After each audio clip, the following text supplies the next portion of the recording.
దేవుని ప్రియమైన బిడ్డలారా, ప్రభువైన యేసుక్రీస్తు వారి నామములో మీ అందరికీ నా హృదయపూర్వకమైన వందనాలు చెల్లిస్తున్నాను. ఈ సమయాన్ని దయచేసిన దేవాది దేవునికి కూడా లెక్కలేనన్ని స్తుతులు చెల్లినగాక. ప్రియ బిడ్డలారా, మీడియా ద్వారా ఈ వాక్యాన్ని ఆలకిస్తున్న మిమ్మల్ని దేవుడు బహుగా దీవించునుగాక. అలాగే దేవుని యొక్క వాక్యానికి వెళ్ళే ముందుగా చిన్న ప్రార్థన కూడా చేసుకుందాం. ఈరోజు దేవుని యొక్క ఉన్నతమైన గుణలక్షణాలను బట్టి మనం ధ్యానం చేయబోతున్నాం. దేవుని యొక్క ఉన్నతమైన గుణ లక్షణాలను గురించి ధ్యానం చేయబోతున్నాం కనుక దేవుని ఆత్మ సహాయంతో ముందుకు వెళదాం. పరిశుద్ధుడా, ఘనమైన తండ్రి, ఈ వాక్యాన్ని ఆలకిస్తున్న ప్రతి బిడ్డను ఇప్పుడే దర్శించండి, మాట్లాడండి ప్రభువా. నాయన వారి హృదయం తెరవండి, మిమ్మల్ని గురించిన విషయాలు తెలుసుకునేటకు పరిశుద్ధాత్మదేవా నాయన వారి హృదయం తెరవండి. ఈ మాటలు ఆలకిస్తున్న ప్రతి బిడ్డపైకి మీ బలమైన ఆత్మవర్షం కుమ్మరించు నాయన మీ సన్నిధితో నింపండి ప్రభువా. వినే చెవి, గ్రహించే హృదయం దయచేయమని యేసుక్రీస్తు వారి నామములో ప్రార్థిస్తున్నాను తండ్రి, ఆమేన్.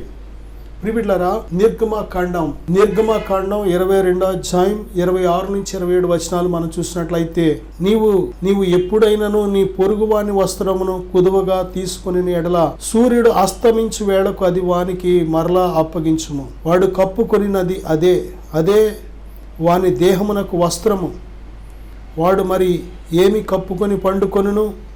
నేను దయగలవాడను, వారు నాకు మొర్ర పెట్టిన ఎడల నేను విందును. నిర్గమకాండం 22వ అధ్యాయం 26, 27 వచనాలు చూసినట్లయితే, నేను దయగలవాడను, వాడు నాకు మొర్ర పెట్టిన ఎడల నేను విందును. దయగలిగిన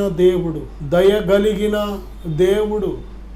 ఈరోజు మనమందరము కూడా సజీవులుగా ఉన్నామంటే ఆయన దయ చూపుట యందు సంతోషించే దేవుడు. దేవుడు దయామయుడు, దయగలవాడు.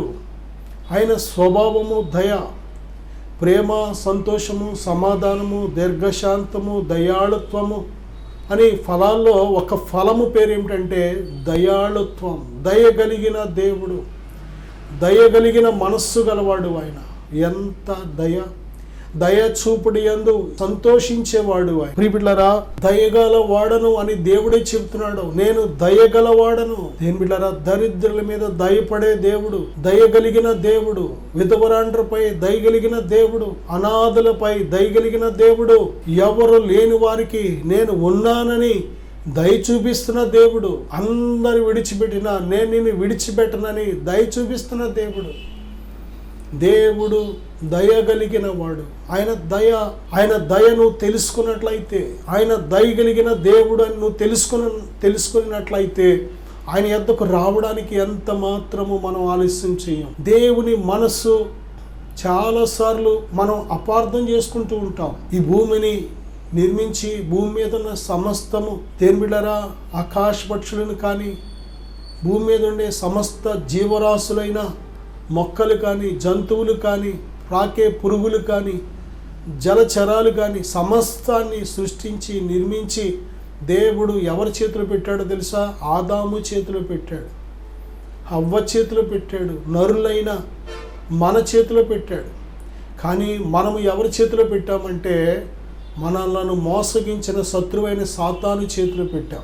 ఆదాము అవ్వ శత్రువు చేత మోసపోయి వారికి అప్పగింపబడిన దాన్ని శత్రువు పాలు చేశారు. దేని బిడ్డలారా, వారికి ఎప్పుడైతే సిగ్గు వచ్చిందో వారు భయపడి పొదల చాటున దాక్కున్నారు. దేవుడు ఆదామును పిలిచినప్పుడు ఏదేని తోటలో సంచరించుచున్న దేవుడైన యెహోవా స్వరము విని ఆదాము దాక్కున్నాడు, హవ్వ దాక్కుంది. వారు సిగ్గుపడ్డారు, వారు భయపడ్డారు. సిగ్గు, భయము ఎక్కడి నుంచి వచ్చినాయి అంటే వారు చేసిన పాపమును బట్టి. పాపము మనుష్యులకు సిగ్గు తెచ్చి పెడతారు. దేని బిడ్డలారా, నీతిమంతుడు సిగ్గుపడవలసిన పని లేదు, పరిశుద్ధులు సిగ్గుపడవలసిన పని లేదు. నీతిమంతులు, పరిశుద్ధులు సిగ్గుపడవలసిన పని లేదు. దేవుని యందు భయభక్తులు కలిగి బ్రతికితే సిగ్గుపడవలసిన పని లేదు. సిగ్గు చాలా మందిని పట్టి పీడిస్తూ ఉంటుంది. దేని బిడ్డలారా, సిగ్గు పడడానికి కారణం ఏంటో తెలుసా? క్షమించబడని పాపము. భయపడి దాగుకోవడానికి కారణం ఏంటో తెలుసా? క్షమించబడని పాపము. దేని బిడ్డలారా, దేవుడు ఆయన వద్దకు వెళితే కొడతాడేమో, తిడతాడేమో. మన పిల్లలు చూడండి, ఏదైనా తప్పు చేసినప్పుడు వారి యొక్క ఎక్స్ప్రెషన్స్ తల్లిదండ్రుల దగ్గర వేరేగా ఉంటాయి.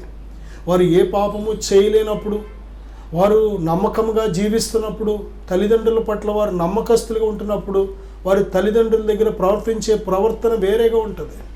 వారు ఏదైనా తప్పు చేసినప్పుడు, ఆ తప్పు దాచి బ్రతుకుతున్నప్పుడు వారి ప్రవర్తన వేరేగా ఉంటూ ఉంటుంది. దేని బిడ్డలారా, అలాగే ఆదాము అవ్వ అనే దేవుని పిల్లలు వారు ఏ పాపము చేయనంత వరకు దేవుని దగ్గర వారు నిర్భయంగా ఉన్నారు. కానీ ఎప్పుడైతే పాపం చేశారో వారి లోపలికి సిగ్గు, భయం వచ్చింది. వారి దేహాల్లోకి అనారోగ్యం వచ్చింది, వారి దేహాలకు మరణం వచ్చింది. వారిని బట్టి భూమి మీద భయంకరమైన శాపం వచ్చింది. మానవ సమస్త వంశావళులు శపించబడ్డాయి. ఈ భూమి మీద చక్కటి దేవుడు సృజించిన ఆ యొక్క అందమైన జీవం అంతా కూడా శాపములోకి వెళ్ళిపోయింది. కారణం మానవుడు దేవునికి విరోధంగా చేసిన పాపము. దేని బిడ్డారా, బైబిల్లో మనం చూసినట్లయితే దేవుడు ఆయన మనస్సును తెలియక ఆదామా ఎక్కడున్నావు అని పిలిచినప్పుడు ఆదాము భయపడి దాక్కున్నాడు. కానీ దేవుని మనసు అటువంటిది కాదు. కోపగించుకొని లేక బిడ్డ ఆదాము మీద పగ తీర్చుకొని ఆదాముని శిక్షించి ఇటువంటి మనసు కాదు దేవునిది. మన పిల్లలు ఏదైనా ఒక పొరపాటు, ఒక తప్పు చేశారనుకోండి, చంపేస్తాడా ఏ తండ్రి అయినా తల్లి అయినా? మన పిల్లలు చేయకూడని ఏదో తప్పు చేశారు, చెప్పిన మాట వినలేదు, వద్దురా అంటే అదే చేశారు. కుమార్తె అయినా సరే, వద్దమ్మా అలా చేయొద్దు అంటే అదే పని చేసింది. చంపేస్తాడా తండ్రి? తల్లి చంపేస్తుందా? కొద్దిసేపు బాధపడతారు, ఏడుస్తారు, అయ్యో ఇలాంటి పని చేసావు ఏంటమ్మా అని. కొద్ది కాలం ఆ గాయం తగ్గే వరకు కొద్దిగా కఠినంగా ఉంటారేమో, కానీ చంపరు. దేవుడు మనలను చంపే దేవుడు కాదు. ఆయన మన యొక్క నాశనాన్ని కోరే దేవుడు కాదు. ఆయన మన యొక్క ముగింపు, విషాదం కోరుకునే దేవుడు కాదు. దేని బిడ్డలారా, ఆయన కఠినుడైతే, ఆయన ఎల్లప్పుడూ పోరాడేవాడైతే, ఆయన ఎల్లప్పుడూ వాదించేవాడైతే మన ఆత్మ ఎప్పుడో నశించిపోను. ఆయన ఉగ్రతకు, ఆయన కోపానికి ఎప్పుడో బలైపోను. ఆయన తండ్రి అయి ఉన్నాడు మనకు. ఆయన మనకు తండ్రి అయి ఉన్నాడు. ఆయన నీకు తండ్రి అయి ఉన్నాడు. నిన్ను సృజించిన వాడు నీకు తండ్రి అయి ఉన్నాడు. ఆయన భూమి మీద ఉన్న మన తల్లి తండ్రి క్షమించినప్పుడు, చేర్చుకున్నప్పుడు, అర్థం చేసుకున్నప్పుడు, మనలను వారితో సమాధానపరుచుకున్నప్పుడు నిన్ను సృజించిన పరలోకపు తండ్రి నీ పట్ల ఎంత ప్రేమ కలిగి ఉన్నాడో తెలుసా? కేవలం నువ్వు చేసిన పాపాన్ని బట్టి, నువ్వు చేసిన అతిక్రమాన్ని బట్టి, నీ దోషాలను బట్టి కొద్దిసేపు ఆయన కోపపడతాడు, గద్దిస్తాడు, శిక్షిస్తాడు. కానీ నువ్వు నశించిపోవడం దేవునికి ఇష్టం లేదు. నిన్ను కడగాలనేది దేవుని ఆశ, నిన్ను క్షమించాలనేది దేవుని ఆశ, నిన్ను మళ్ళీ కుమారుడిగా, కుమార్తెగా చేర్చుకోవాలనేదే దేవుని ఆశ. మళ్ళీ నువ్వు దేవునితో సమాధానకరంగా గొప్ప సహవాసం, స్నేహం దేవునితో నువ్వు చేయాలనేదే దేవుని ఆశ.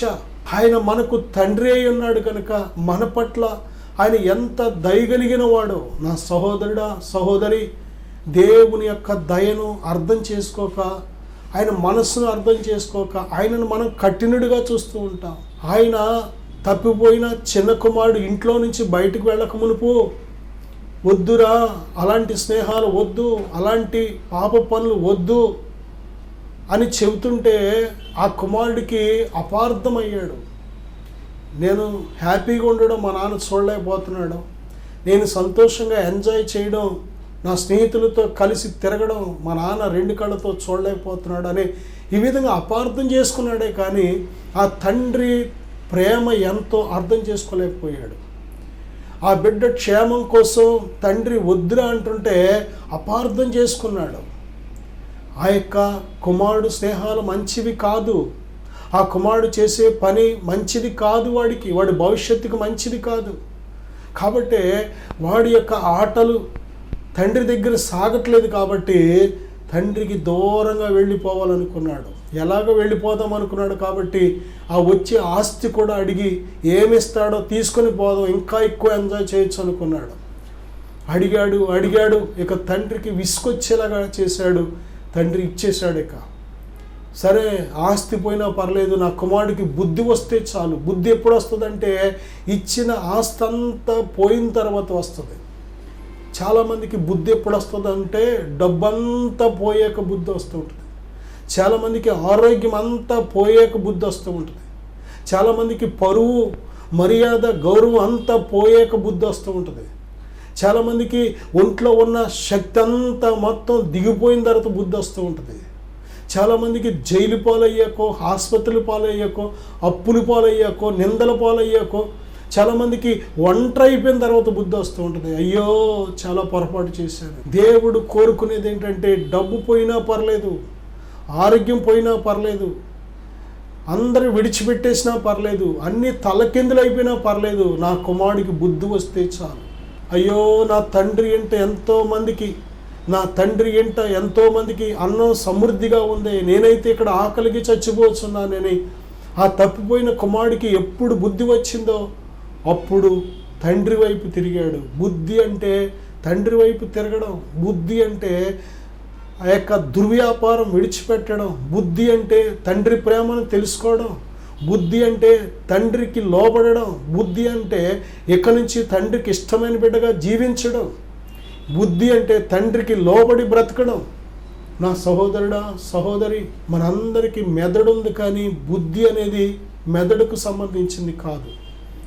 బుద్ధి అంటే దేవుని మాట విని లోబడి జీవించడం. ఈయన మాటలు విని వాడి చొప్పున చేయి ప్రతివాడు బుద్ధిమంతుడు అని ప్రభు చెప్తున్నారు. ఈయన మాటలు విని వాడి చొప్పున చేయని ప్రతివాడు బుద్ధిహీనుడు. బుద్ధిమంతుడు ఎక్కడ కట్టుకున్నాడు అంటే బండ మీద కట్టుకున్నాడు. బుద్ధిహీనుడు ఎక్కడ కట్టుకున్నాడు అంటే ఇసుక మీద కట్టుకున్నాడు. నీ జీవితాన్ని ఎవరి మీద కట్టుకుంటున్నావు? ఏ సిద్ధాంతం మీద కట్టుకుంటున్నావు? ఏ ఆచారం మీద కట్టుకుంటున్నావు? ఏ లోక మర్యాదల మీద కట్టుకుంటున్నావు? ఎవరు చెప్పిన సిద్ధాంతం మీద నువ్వు కట్టుకుంటున్నావు? దేవుడు సత్యాన్ని చెబుతున్నాడు. దేవుడు సిద్ధాంతం చెప్పే దేవుడు కాదు. దేవుడు ఆయన ఆజ్ఞలు, ఆయన కట్టడలు, ఆయన శాసనాలు మనకు జీవాన్ని ఇచ్చేవి. ఆయన ఆజ్ఞలను బట్టి జీవించేవాడు ఆయనను బట్టి జీవిస్తాడు. ఆయన ఆజ్ఞలు నిత్య జీవమైనవి. ప్రియబిడ్డలారా, మనుష్యుడు రొట్టె వల్ల మాత్రమే కాదు, దేవుని నోట నుండి వచ్చిన ప్రతి మాటను బట్టి జీవిస్తాడు. ఇక్కడ మనం చూసినట్లయితే ఆయన దయగలవాడు.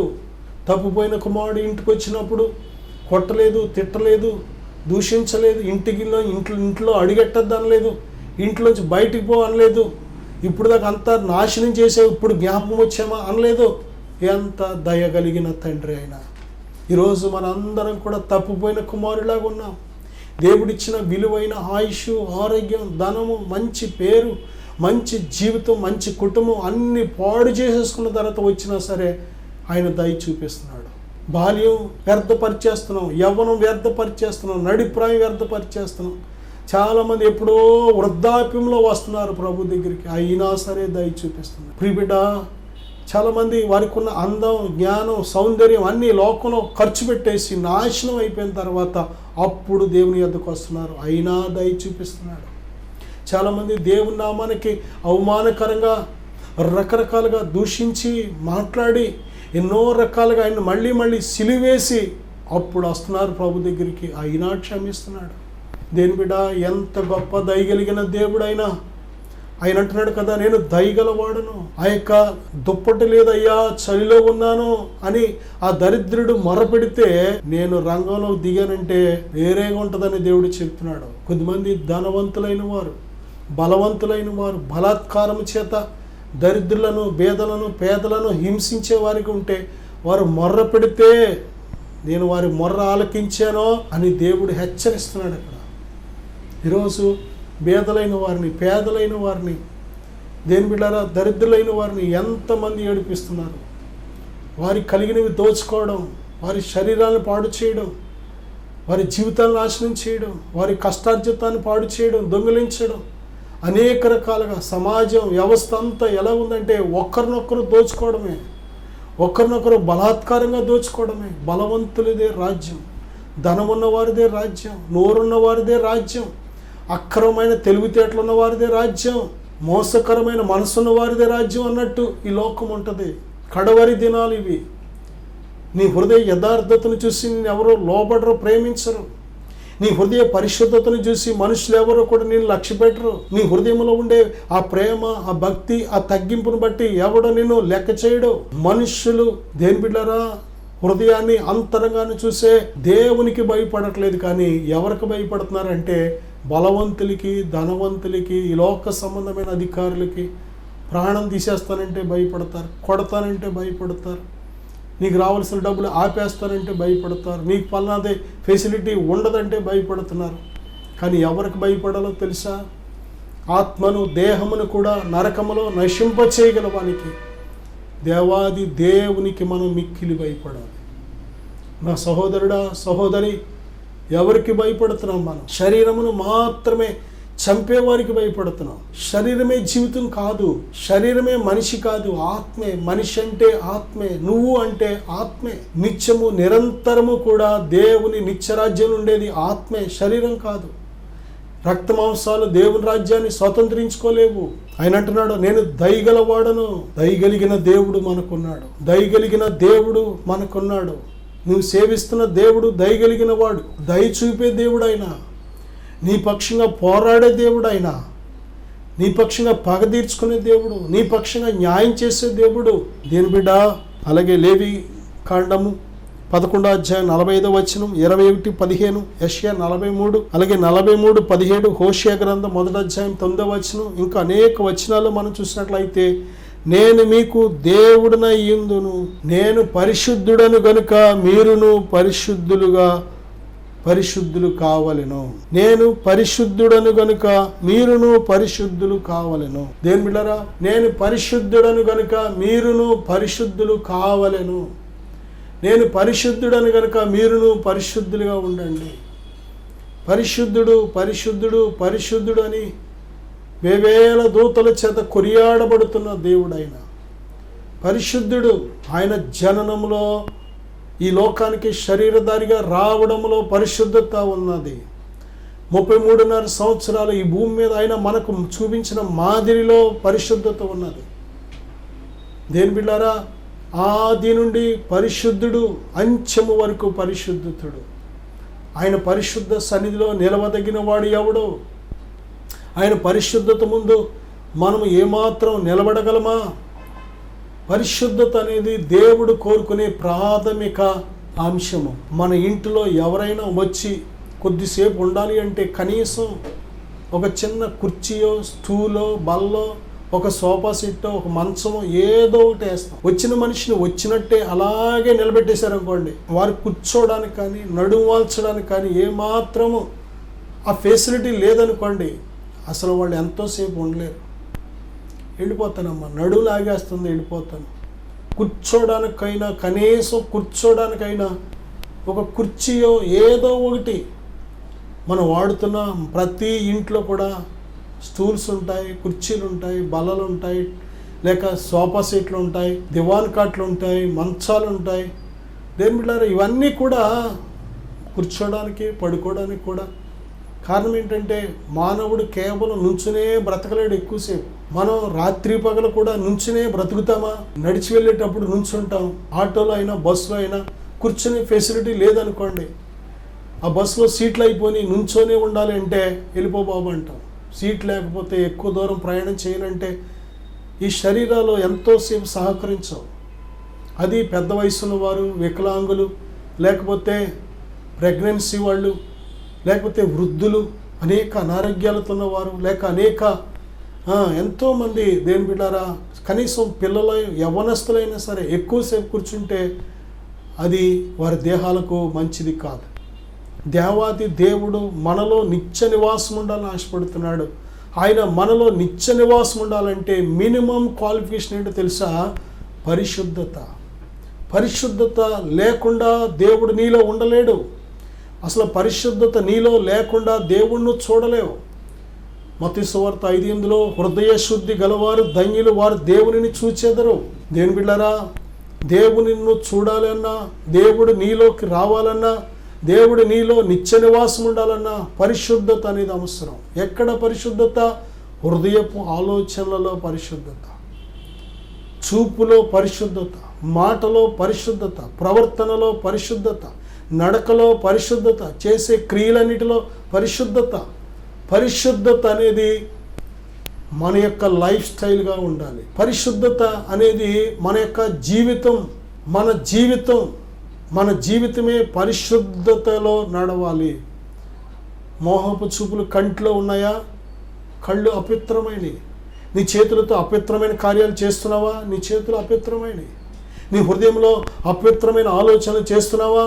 నీ చేతులు అపవిత్రమైనవి. నీ నడకలు సరిగ్గా లేదా? నీ ప్రవర్తన సరిగ్గా లేదా? ఎవరితోనైనా అపవిత్రమైన సంభాషణ, అపవిత్రమైన మాటలు జరిగిస్తున్నావా? నీ హృదయం అపవిత్రమైపోయింది. దేవదూషణలు, వేశ్య గమనములు, వ్యభిచారములు, దొంగతనములు, అబద్ధ సాక్ష్యములు ఇవి హృదయంలో నుండి వస్తాయి. ఇవే మనిషిని అపవిత్రపరుస్తాయని మత్తయి సువార్త 15వ అధ్యాయంలో ప్రభు స్పష్టంగా చెబుతున్నారు. అపవిత్రత కలిగిన హృదయాలతో, దేహాలతో దేవునితో సహవాసం చేయడం అసాధ్యం.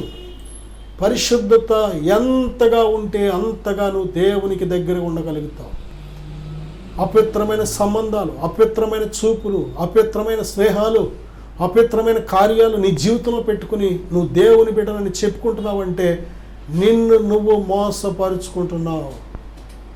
అపవిత్రత ఎంత మాత్రమో దేవుడు సహించలేడు. నువ్వు శరీరంలో బలహీనంగా ఉన్నా వస్తాడు, అనారోగ్యం ఉన్నా వస్తాడు, అప్పున్నా నిన్ను విడిచిపెట్టాడు, నీకు నిందలు వచ్చినా విడిచిపెట్టాడు. కానీ అపవిత్రత ఉంటే మాత్రం నీలోకి రాలేడు, నువ్వు దేవుడికి అక్కర్లేదంటాడు. అపవిత్రమైన ఘటాల్లో ఆయన నివాసం చేయలేడు. పరిశుద్ధత అనేది దేవుడు మనలో నిత్య నివాసం ఉండడానికి మినిమం క్వాలిఫికేషన్. దేవుని పిల్లలను అందుకే మొట్టమొదట సిలువ యొద్దకు వచ్చినప్పుడు ఆయన చేస్తున్న పని ఏంటో తెలుసా? ఆయన రక్తముతో కడిగి ముందు పరిశుద్ధపరుస్తున్నాడు. ఆయన రక్తముతో కడిగి నూతన పరుస్తున్నాడు. ఆయన రక్తముతో కడిగి మన యొక్క ఆత్మను కడిగి పరిశుద్ధపరుస్తున్నాడు. మన మనస్సాక్షిని కడిగి పరిశుద్ధపరుస్తున్నాడు. మన పెదవులను కడిగి పరిశుద్ధపరుస్తున్నాడు. మన కళ్ళను కడిగి పరిశుద్ధపరుస్తున్నాడు. అందుకే నూతన సృష్టి. ఎవడైనను క్రీస్తునందున ఎడల వాడు నూతన సృష్టి. దేవుడు అలాగ నిన్ను కడిగిన తర్వాతే నీలోకి వచ్చి నివాసము చేయగలుగుతున్నాడు.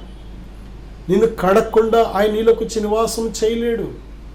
దేని బిడ్డ, ఆయన నిన్ను ఒకసారి కడిగిన తర్వాత ఆ యొక్క పరిశుద్ధ జీవితాన్ని కాపాడుకోవాలి. పరిశుద్ధ జీవితాన్ని కాపాడుకోవాలి. నా సహోదరుడా, సహోదరి, ఇదే అనుకూలమైన సమయం. దేవుడు చెప్తున్నాడు. ఆయన యొక్క ఉన్నతమైన గుణ లక్షణాలు మనం ధ్యానం చేస్తున్నాం ఈ భాగంలో. ఈ రెండవ భాగంలో ఆయన మొదట నేను దయగలిగిన వాడని అంటున్నాడు. రెండవ మాట నేను పరిశుద్ధుడను కనుక మీరును పరిశుద్ధులై ఉండండి అంటున్నాడు ఆయన. ప్రియుడా, చిన్న ప్రార్థన చేద్దాం. దయచేసి విశ్వాసంతో ఏకీవిద్దాం. ప్రభువా, ఈ ప్రార్థనలు ఏకీవిస్తున్న ప్రతి బిడ్డను ఇప్పుడే దర్శించు నాయన. దయగలిగిన దేవుడవు, నీలాంటి దయగలిగిన మనసు మేము కూడా ధరించుకున్నటకు సహాయం దయచేయండి. ఎవరి యందు దయ చూపాలో నాయన, ఎవరి పట్ల దయగలిగి మేము నడుచుకోవాలో మాకు నేర్పించండి. అలాగే నాయన, మీరు చెబుతున్నారు పరిశుద్ధుడవు గనుక మేమును పరిశుద్ధులై ఉండమని. పరిశుద్ధత లేకుండా మిమ్మల్ని మేము చూడలేం, నడవలేం. అయా, పరిశుద్ధత అనేది మీరు మా నుంచి కోరుకునే ప్రాథమికమైన అవసరత తండ్రి. అయా, మమ్మల్ని మీ రక్తంతో కడిగి పరిశుద్ధులుగా, అయా ఇదిగో తండ్రి, బిడ్డలందరినీ ప్రార్థనలు ఏకీవిస్తున్న ప్రతి బిడ్డను మీ రక్తంతో కడిగి పరిశుద్ధులుగా మార్చండి నాయన. వారి తలంపులు, వారి చూపులు, వారి నడకలు, వారి ప్రవర్తన ఇప్పుడే పరిశుద్ధపరచబడునుగాక. ప్రభువైన యేసుక్రీస్తు వారి నామములో ఇప్పుడే పరిశుద్ధపరచబడునుగాక. వారి చూపులు పరిశుద్ధపరచబడునుగాక. వారి చెవులు పరిశుద్ధపరచబడునుగాక. వారి నోరు, పెదవులు, నాలుక పరిశుద్ధపరచబడునుగాక. తండ్రి, దయతో క్షమించండి. వారి హృదయపు ఆలోచనలను ఇప్పుడే పరిశుద్ధపరచండి ఆయన. నూతన సృష్టి వంటి నూతన ఆలోచనలతో, నూతన తలంపులతో నింపండి ప్రభువా. ఇదిగో నాయన, ఆదికాండం 6వ అధ్యాయంలో వారు ఇదిగో వారి తలంపులు ఎల్లప్పుడూ చెడ్డవని మీరు ఎంతగానో నొచ్చుకున్నారయ్యా.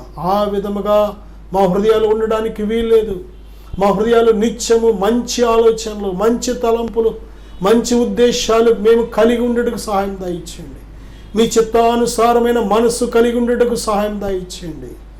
ఈ ప్రార్థనలు ఏకీవించి వాక్యం ఆలకించిన ప్రతి బిడ్డను ఇప్పుడే మీ దయ మీ కనికరం కుమ్మరించు నాయన.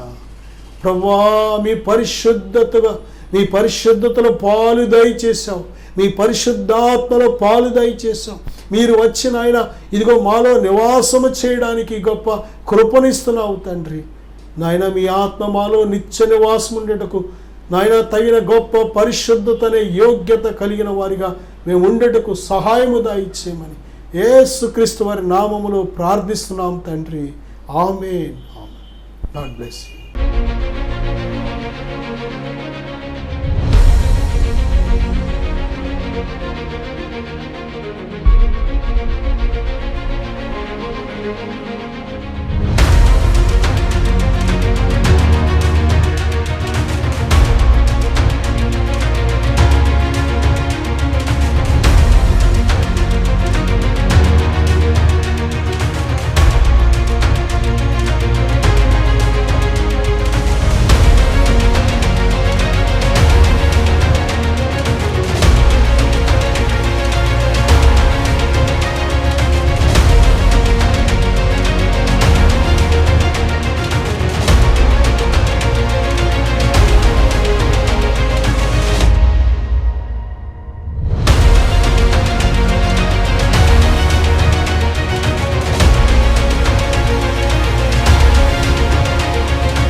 యాదన్న కార్యక్రమం మీకు ఆశీర్వాదంగా ఉన్నట్లయితే ప్రోత్సహించండి, మీ సహకారం మాకు అందించండి. మా యొక్క ఫోన్ నంబర్ 9703903517. దేవుడు మేము దీవించి ఆశీర్వదించును గాక. ఆమేన్. God bless you.